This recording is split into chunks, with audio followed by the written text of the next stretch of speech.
Types of dosa ordering customer. Chandanagar गांव में एक व्यक्ति किसी काम से आता है। वहां पर लक्की डोसा सेंटर बोलकर एक होटल रहता है। वो अपना काम पूरा निपटा कर उस होटल में आता है। वहां पर वेटर से, बेटा यहाँ अपने होटल का डोसा बहुत फेमस है ना, यहाँ पर कौन कौन से डोसे मिलते हैं करके पूछता है। वेटर, सर यहाँ पर रवा डोसा, एमएलए डोसा, उपमा पेसरट्टू, मसाला डोसा, पनीर डोसा। अरे बाप रे, ऐसे बताने गए तो बहुत समय लगेगा, पर यहाँ पर लोग बड़े चाव से मसाला डोसा खाते हैं। लाओ क्या सर? ऐसा कहता है वो। ठीक है, लेकर आओ, ऐसा कहता है।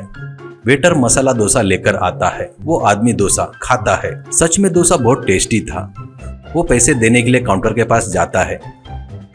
वहां पर होटल का मालिक किसी से बात कर रहा था। हाँ यार सुंदर, इसलिए तुझे फोन किया। यहाँ पर एक वेटर काम छोड़कर जाता करके बोल रहा है, अर्जेंट में नया वेटर चाहिए। इस गांव में लड़के खाली पीली घूमना पसंद करते हैं, पर काम पर आने को बोले तो नहीं आते। तो यार फिर एक वेटर कब तक भेजेगा करके पूछता है। तो अगला जल्दी ही भेजूंगा, ऐसा कहता है। वो बातें सुनकर वो आदमी, क्या सर वेटर नहीं मिल रहा है क्या करके पूछता है। तो मालिक, हाँ जी, तुम्हारे पहचान का कोई लड़का है तो बताओ, ऐसा कहता है। वो आदमी ठीक है बोलकर वहां से निकलता है। वो रेलवे स्टेशन के पास जाता है। एक मोटा लड़का सिर में हेडफोन पहनकर रेल ट्रैक पर चलते हुए दिखता है।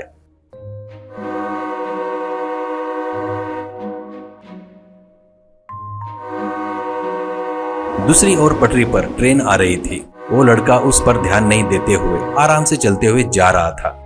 बस वो आदमी घबराकर उस मोटे को पकड़कर पटरी से खींचता है और तुरंत वहां से ट्रेन निकल जाती है।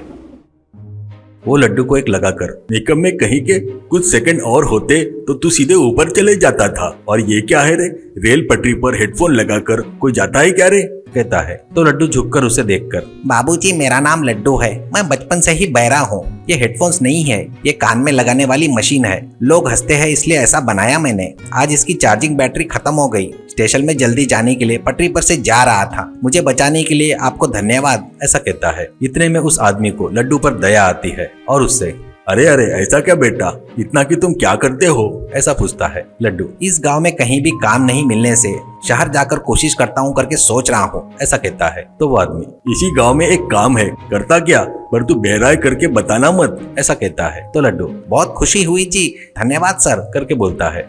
वो लड्डू को ले जाकर होटल के मालिक से परिचय करवाता है। सर, जब भी आप वेटर की जरूरत है करके बोल रहे थे ना, ये मेरा रिश्तेदार का लड़का है, बहुत मेहनत से काम करता है, मेरी गारंटी है, पर इसको म्यूजिक सुनने का शौक है, इसलिए हेडफोन्स लगा कर रहेगा, इसकी वजह से आपको कोई परेशानी नहीं होगी, करके कहता है। लड्डू भी, हाँ जी सर हाँ, ऐसा कहता है नम्रता से। इससे मालिक, ठीक है, कल से काम पर आ जा, करके बोलता है। तो लड्डू खुशी से उस आदमी को, मालिक को नमस्कार करके घर का रास्ता पकड़ता है।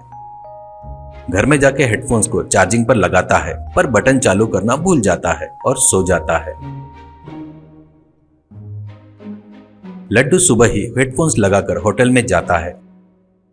वहां पर मालिक कुछ बोल रहा था तो उसे कुछ भी सुनाई नहीं दे रहा था, क्योंकि चार्जिंग करना भूल गया था। तब वो हेडफोन चेक करता है तो और क्या था, चार्जिंग नहीं था। मालिक क्या कह रहा है सुनाई नहीं देने की वजह से ठीक है कह रहा था। बाद में एक टेबल पर एक फैमिली आती है। लड्डू उनके पास जाकर, क्या लाऊं सर, करके पूछता है। उनके होठों को देखते हुए वो एक पनीर डोसा, एक ऑनियन डोसा, एक रवा डोसा, एक पेसरट्टू ऐसा कहते हैं। लड्डू जाकर डोसा लेकर आता है, पर वो डोसा उन लोगों ने ऑर्डर किया हुआ नहीं था। वो डोसा देखकर, क्या रे, मैंने क्या बोला था और तूने क्या लाया, कहाँ है रे तेरा मालिक, पहले उसको बुला, ऐसा कहता है। उससे लड्डू डरकर, सर जोर से मत चिल्लाओ सर, मैं आज ही ड्यूटी पे नया आया हूँ, गलती हो गई सर, थोड़ा एक पेपर तुमको देता हूँ, क्या क्या चाहिए लिख कर दो सर, प्लीज सर, करके बोलता है। वो गुस्से से उनको कौन कौन सा डोसा चाहिए एक चिट्ठी पर लिख कर देता है। लड्डू डोसा लाकर उनको देता है। पहले लाए हुए डोसे मालिक की नजर से बचाकर डस्टबिन में डाल देता है। उसके कुछ देर बाद एक पहलवान अपने चेलों के साथ आकर बैठता है। उसके पास लड्डू जाकर, क्या चाहिए सर, करके पूछता है। तो पहलवान, नया आया है क्या, मुझे कौन सा डोसा चाहिए तेरे मालिक को पता है, जाकर उसको पूछ, लेकर आ जा, ऐसा कहता है। लड्डू को वो जो बोला था थोड़ा सा समझ में आता है। वो जाकर मालिक से, सर वो पहलवान जी उनके चेले कौन सा डोसा खाते हैं पूछकर आने को बोले करके पूछता है। तो मालिक कहता है वो सब लोग पनीर डोसा खाते हैं रे, उनको वो बहुत पसंद है, ऐसा कहता है। पर लड्डू को कुछ भी समझ में नहीं आता। लड्डू फिर से पूछता है कौन सा डोसा सर, ऐसा कहता है मालिक के होठों को देखते हुए। मालिक, क्या देख रहा है रे, दूर हट, पनीर डोसा करके बोल रहा हूँ ना, जाकर जल्दी से दे उनको करके बोलता है। लड्डू को तभी भी समझ में नहीं आता। वो जाकर सबके लिए ऑनियन डोसा लाकर देता है। बस वो देखकर पहलवान और उसके चेलों को बहुत गुस्सा आता है। सब लोग आकर मालिक को पकड़कर जमकर धुलाई करते हैं। मालिक, अरे रोको रोको, मैं पनीर डोसा ही बोला था, पर उसने ऑनियन डोसा क्यों लाया पता नहीं, और पहले ये बताओ वो लड्डू कहाँ पर गया, ऐसा कहता है। पहलवान, कहाँ गया, वो देख वो भाग रहा है बेवकूफ, ऐसा कहता है। मालिक उधर साइड देखता है तो लड्डू बड़ी तेजी से दौड़ते हुए भाग रहा था।